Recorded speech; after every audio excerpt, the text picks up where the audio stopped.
Shalom Bapak Ibu, Saudara-saudariku, Parhalado dan Jemaat HKI Resort Khusus Agape yang kami kasihi. Semoga kita semua dalam keadaan sehat dan sukacita. Dan kami berharap tetaplah kita setia melaksanakan pertanggihan kita di rumah kita masing-masing. Sebelum kita mendengarkan khotbah, mari kita berdoa. Damai sejahtera Allah yang melampaui segala akal dan pikiran kamu sekalian, di dalam Kristus Yesus Tuhan dan Juru Selamat kita. Amin. Firman Tuhan yang menyapa kita pada malam hari ini diambil dari Wahyu pasal yang ke-15 ayat yang pertama sampai ayat yang keempat. Demikian bunyinya. Nyanyian mereka yang menang. Dan aku melihat suatu tanda lain di langit, besar dan ajaib, 7 malaikat dengan 7 malapetaka terakhir, karena dengan itu berakhirlah murka Allah. Dan aku melihat sesuatu bagaikan lautan kaca bercampur api, dan di tepi lautan kaca itu berdiri orang-orang yang telah mengalahkan binatang itu, dan patungnya, dan bilangan namanya. Pada mereka ada kecapi Allah.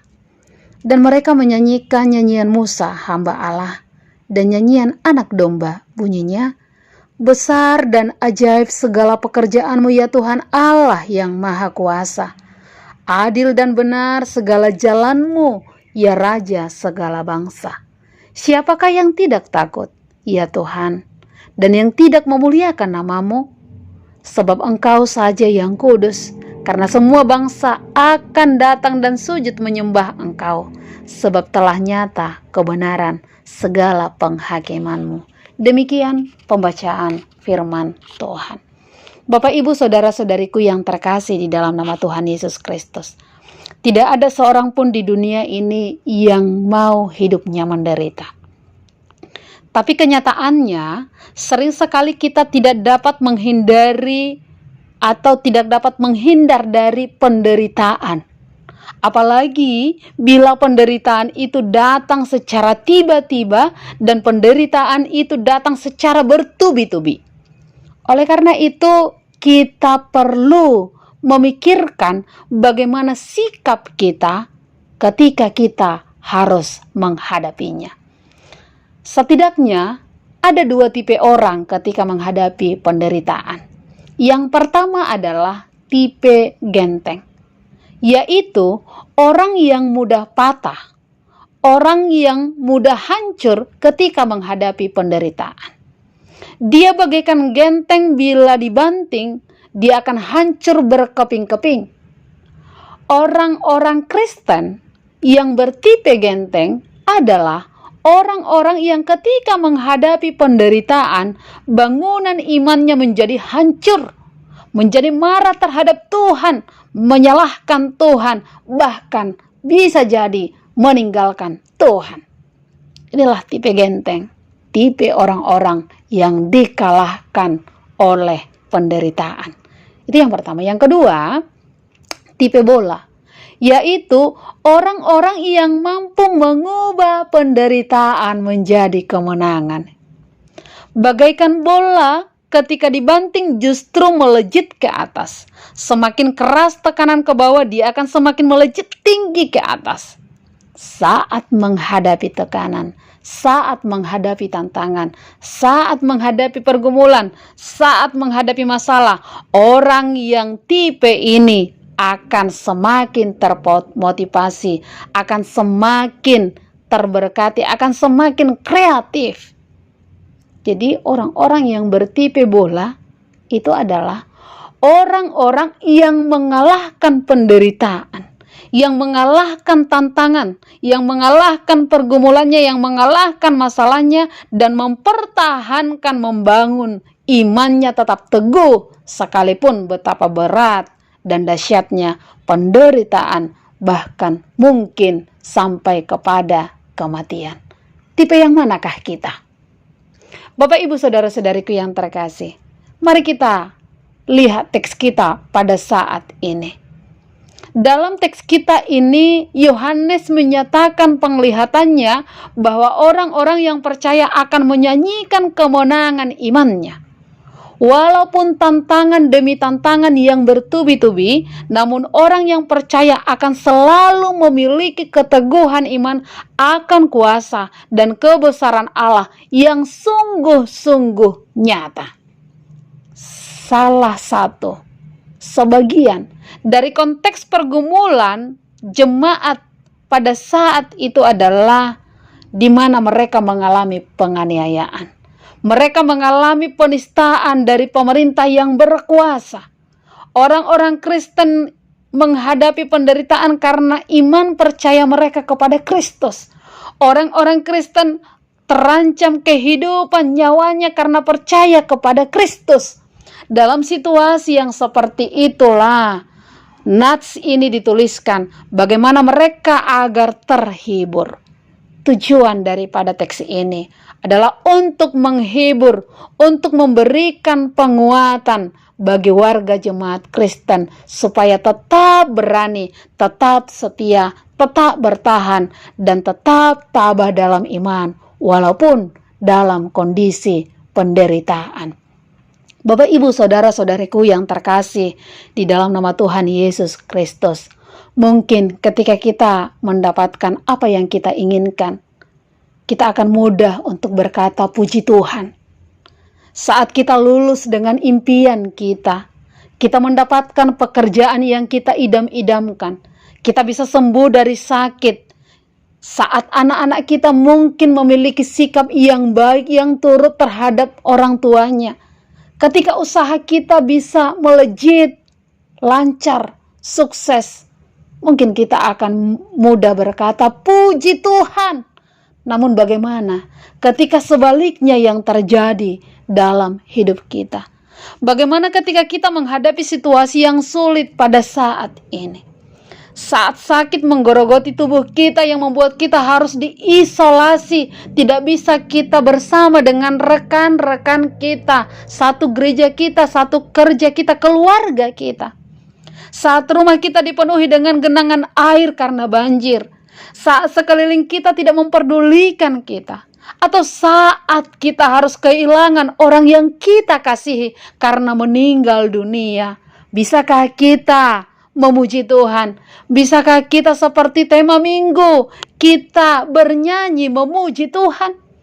Kebenaran firman Tuhan pada saat ini mengajak kita, Bapak, Ibu, saudara-saudariku yang terkasih, agar kita kuat, agar kita sabar, agar kita bertahan dalam iman.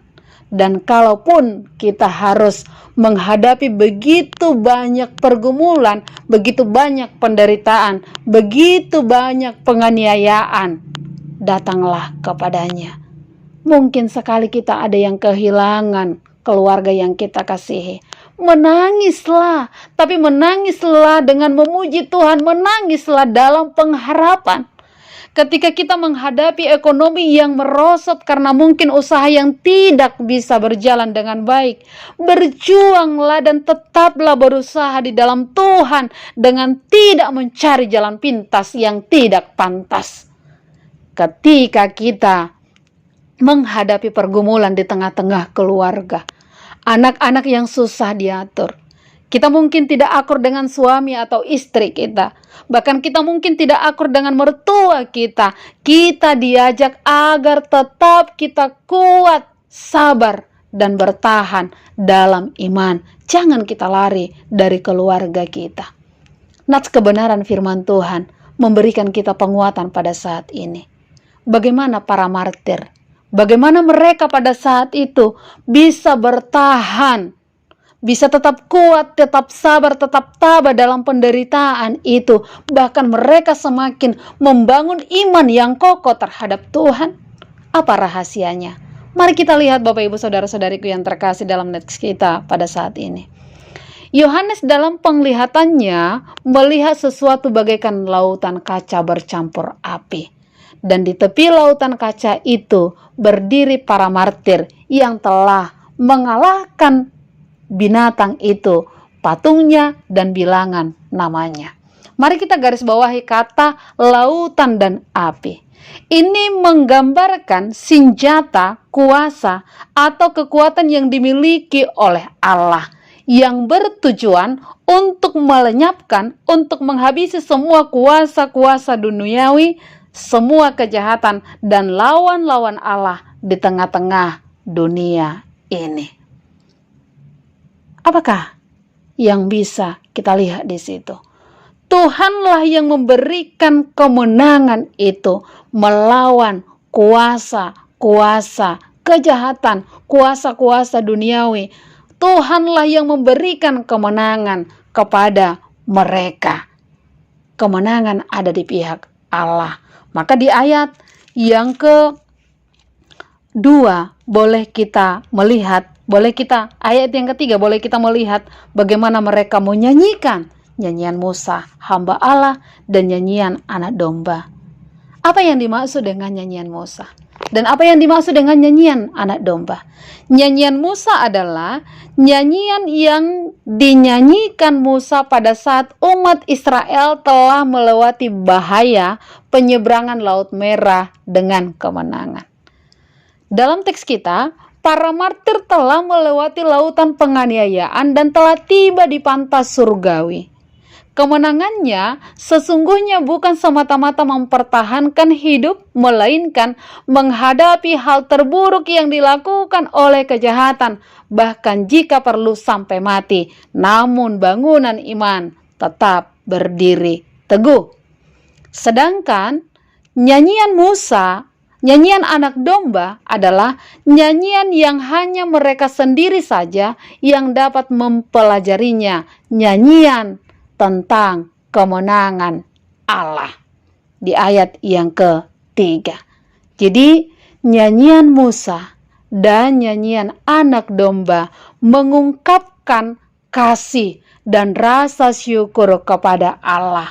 Nyanyian itu jugalah yang mendeklarasikan kekuasaan, keagungan Allah dan segala pekerjaan, keadilan dan kekudusannya. Seperti tertulis di ayat yang ketiga, besar dan ajaib segala pekerjaanmu ya Tuhan Allah yang Maha Kuasa.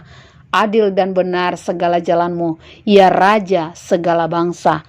Ayat yang ketiga. Jadi nyanyian itu juga nyanyian kemenangan Kristus. Kemenangan Kristus telah sedemikian menguasai diri mereka, sehingga mereka tidak rela dikalahkan oleh kekuatan apapun. Korban dan darah anak domba telah demikian menguasai mereka, sehingga mereka rela untuk mengorbankan apa saja, termasuk nyawa mereka sendiri bagi Kristus. Jadi apa yang menjadi rahasianya Bapak Ibu Saudara-saudariku yang terkasih? Rahasianya adalah penyertaan Kristus yang menang itu. Dan inilah pengharapan kita ketika kita menghadapi penderitaan. Apabila kita sedang menghadapi penderitaan, mari berharaplah kepada Kristus yang telah menang itu. Sehingga bersama dengan Tuhan kita mendapat kekuatan untuk mengalahkan penderitaan itu. Bangunan iman kita tetap berdiri kokoh, betapapun dahsyatnya penderitaan yang kita hadapi. Di minggu kantate pada saat ini, di acara pertanggiangan ini, kita disuguhi juga, diingatkan juga bagaimana HKI telah berjuang. Kita akan merayakan hari ulang tahun HKI di tanggal 1 Mei. Itu adalah karena Tuhan yang memberikan kesempatan kepada kita memenangkan begitu banyak pergumulan, rintangan, dan bagaimana perjuangan yang dihadapi oleh para pelayan-pelayan Tuhan yang telah terdahulu mengorbankan dirinya, mengorbankan waktunya, mengorbankan apa yang dimilikinya, sehingga kita mendapatkan sukacita pada saat ini.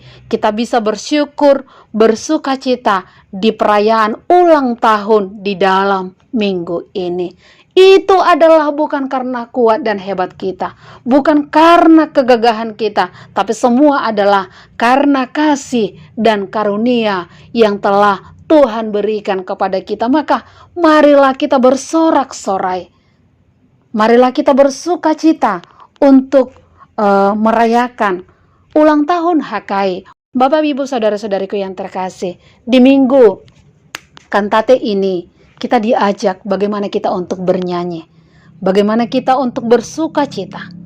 Biasanya kalau kita melaksanakan ibadah minggu, ibadah pertanggihan, poin nyanyian itu sangat banyak. Dan diharapkan kepada kita agar kita tidak hanya sekedar bernyanyi, tetapi bernyanyilah bagi Tuhan. Motivasi nyanyian kita itu adalah untuk memuji dan memuliakan nama Tuhan. Saat kita mengumandangkan lagu itu, mengumandangkan nyanyian itu, banyak orang yang terpesona, banyak orang yang terberkati dengan nyanyian itu, dengan berfokus dia bersorak-sorai atas kasih karunia Tuhan. Mari kita bernyanyi dari dalam hati kita, dari kedalaman hati kita, dengan perasaan yang penuh dengan jiwa kita. Mari kita bernyanyi sebagai bentuk penghayatan iman kita kepada Tuhan. Bukan berarti orang yang bersedih tidak bernyanyi, baik dalam suka maupun dalam duka. Mari kita ekspresikan iman dan syukur kita kepada Tuhan yang telah memberikan begitu banyak berkat yang luar biasa yang kita terima dalam hidup kita.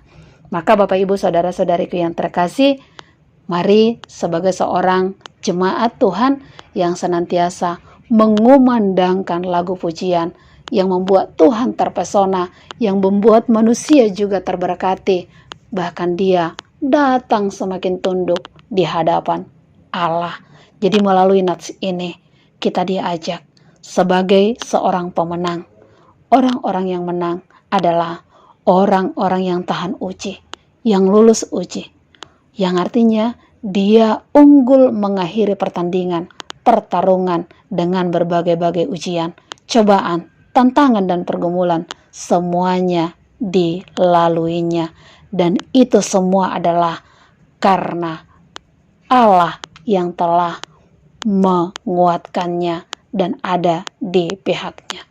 Jadi orang yang percaya, orang yang bertahan dalam imannya akan mengalami kemenangan. Maka kita akan bersorak-sorai seperti teks kita pada saat ini. Layak juga kita bersyukur, bernyanyi bagi Tuhan. Sebab Kau besar, perbuatanmu ajaib, tiada seperti Engkau.